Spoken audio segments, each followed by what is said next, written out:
Hello, everybody. Welcome back to the show. This is the Science Dispatch Podcast. My name is Cameron English.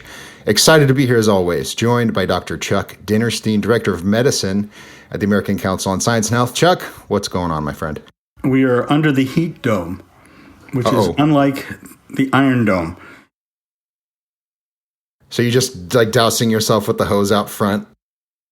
I hadn't thought about that, but yes, that may be the way to go. Yeah, I haven't ventured outside for some time now. Fair enough. I have toddlers, so these things occur to me.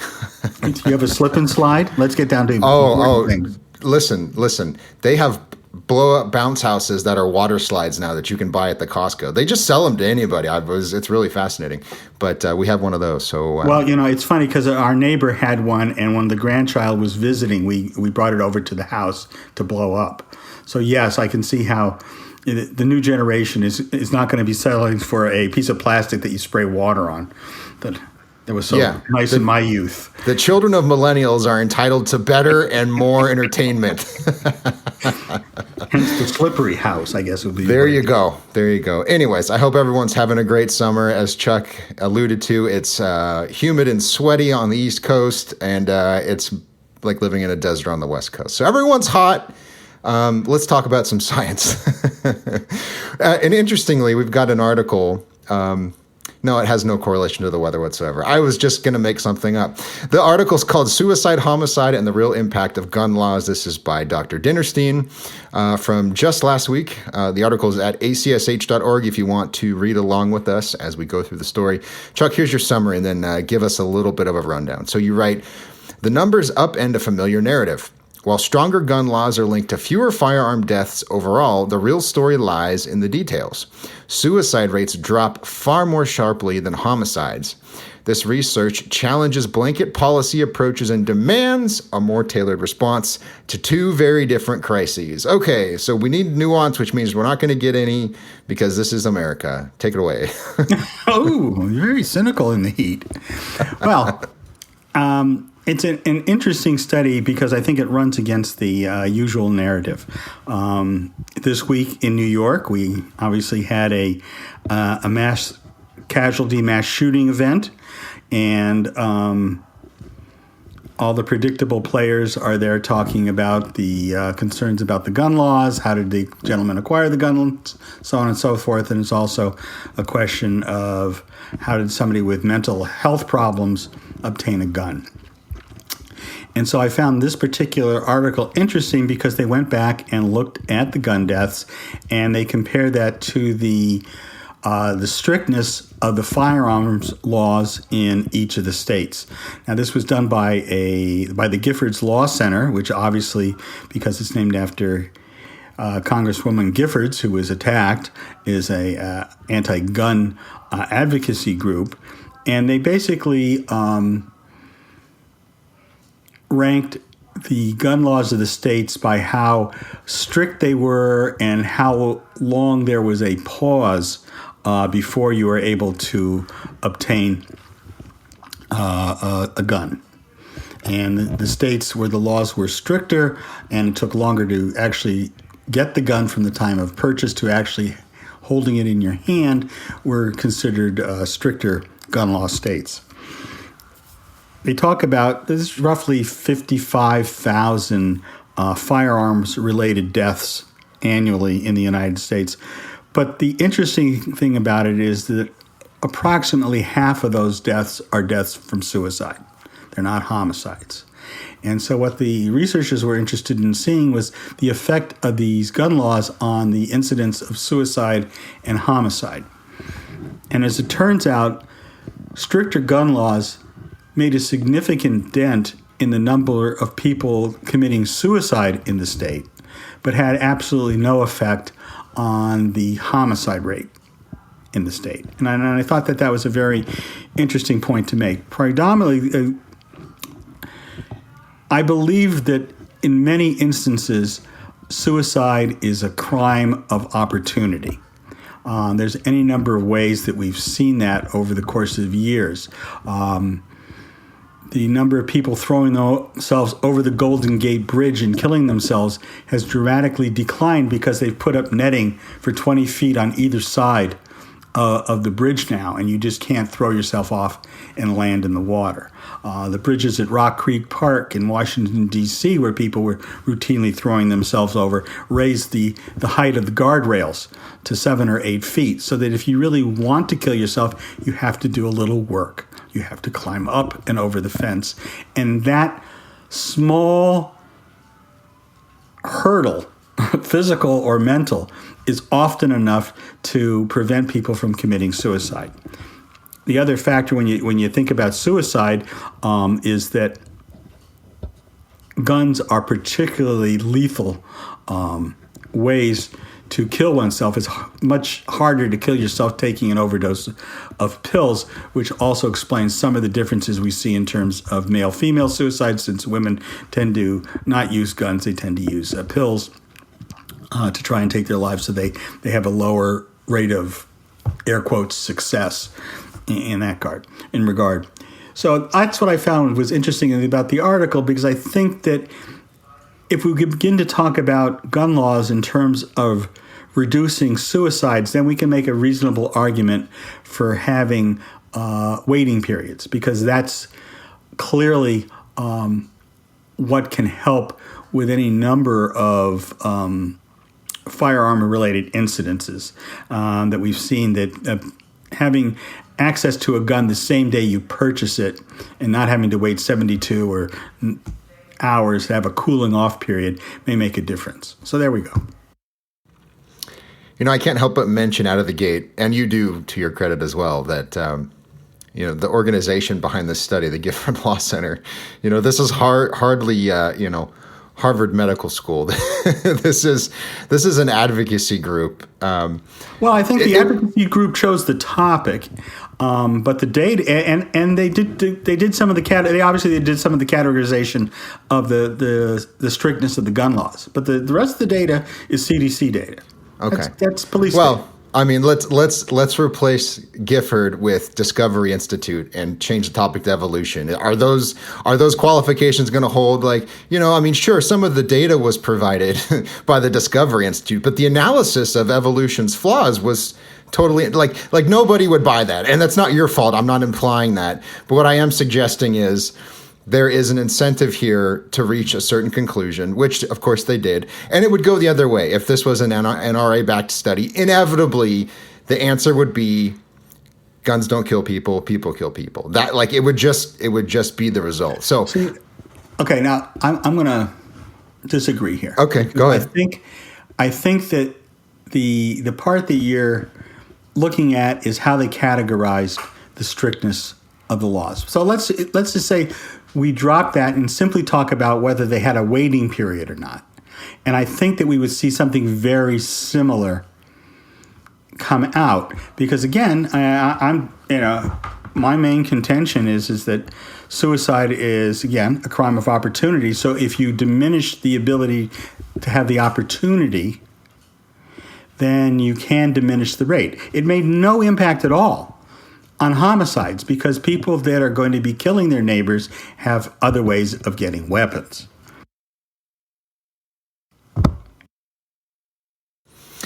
So I should have added, that's not an excuse to dismiss the results outright. Again, I'm trying to clamp down on my cynicism, but I would just suggest that everyone involved in the gun control debate is involved in it because they have a vested interest in the outcome. I didn't mean to get derailed with that. It was just an observation.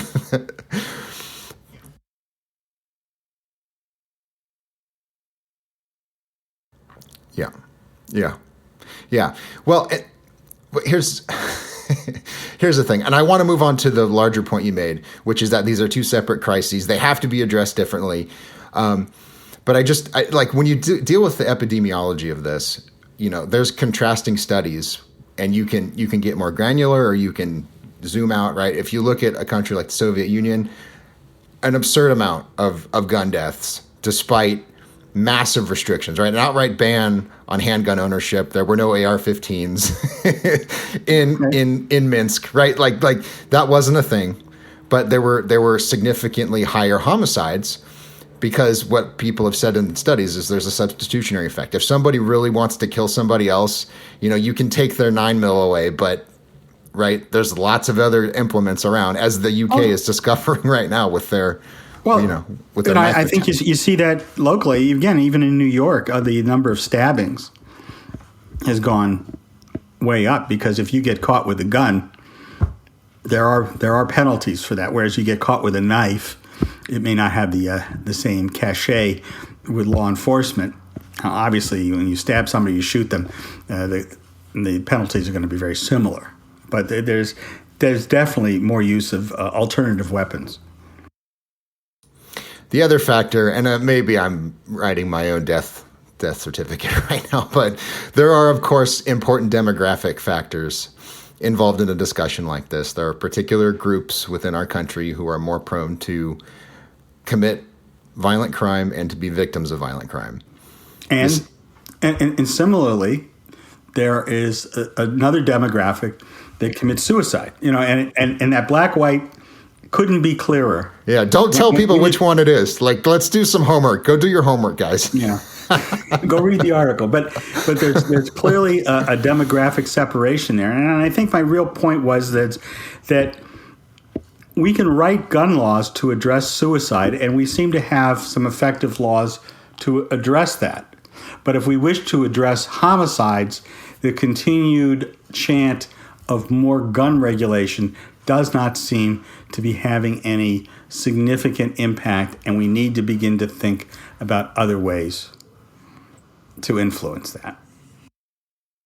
A few weeks ago, in the context of our conversation about drug legalization and regulation, one of the points I brought up is that, and I think you agreed with this, is that drug use and abuse is influenced not just by people's access to legal or illegal substances, but all of these upstream variables, growing up in a single-parent home, yes, being subject to violence, being around substance abuse as a child. There's all of these types of dysfunction that influence people's behavior, right? Like all of these they come in bunches. They're like grapes, right? All of these dysfunctional behaviors. And the problem, and I'm curious to get your thoughts on this, the problem in a field like this, and I guess with a lot of public health epidemiology, is that there's a certain social pressure that you only say certain things. Because as we've talked about on multiple occasions, solving these problems is expensive and messy and time consuming, and you have to tell people, don't get divorced. Stay together for the sake of your kids. Don't be overly promiscuous. Don't abuse substances. Like these are the kind of, I'm as I get older, I'm starting to sound like an older, grumpier version of my father. I realize what's happening. But nevertheless, there's a lot of truth to that, right? And in this study, they go to this demographic issue and they say, well, we need to address root causes. And root causes always are, more funding, more support, more taking other people's money and giving it to the So again, I think that was the key thing for me, because we have now an effective way to reduce firearm suicides. We need to, and we should address the root causes of that, which is, I'm going to go with the Deaton school of thought that these are crimes of despair. And that we can increase the social safety network to account for some of that despair and improve the situation along the way. I think we might also, at the same time, because the demographic overlaps in the areas of a lack of education and poverty and hopelessness, that we would also see some decrease in the homicide for the same reason. But tackling why someone decides to kill somebody else is a thornier problem and requires different kinds of thinking. And I think you're right. Simply saying that, if everybody is more educated and is not living hand to mouth, they won't turn to crime is too simplistic an answer for the homicide problem. But it may help us with the suicide piece. So I'm willing to take that lower hanging fruit off the table. And I think that it makes a reasonable argument for the people that are looking for gun control laws to say, we put the law into effect, and here's going to be our metric. We're not going to worry so much about homicides. We're going to be looking at suicides, because that seems to be where this has the biggest effect. So you can get a kind of a virtuous cycle going and get some feedback on whether those laws ultimately make a difference. Sure. I maybe you would agree with this, that ultimately this isn't a law enforcement problem, at least on the suicide front. No one goes, oh man, this gun's right here, I guess I should just kill myself. Like, sure, maybe that's the final straw or whatever that breaks the camel's back. But it's being in that moment of depression and despair and having a very effective, readily available means of carrying out that wish. Yeah. That is interfered with by gun laws that look at mental health conditions and that require waiting periods. Yeah, that's true, but it's a Band-Aid. It doesn't get rid of them all, right? Well, but it's a bumper, in other words. So like these people will be content to say these gun laws are helpful because in the moment, you might not have the revolver handy to shoot yourself.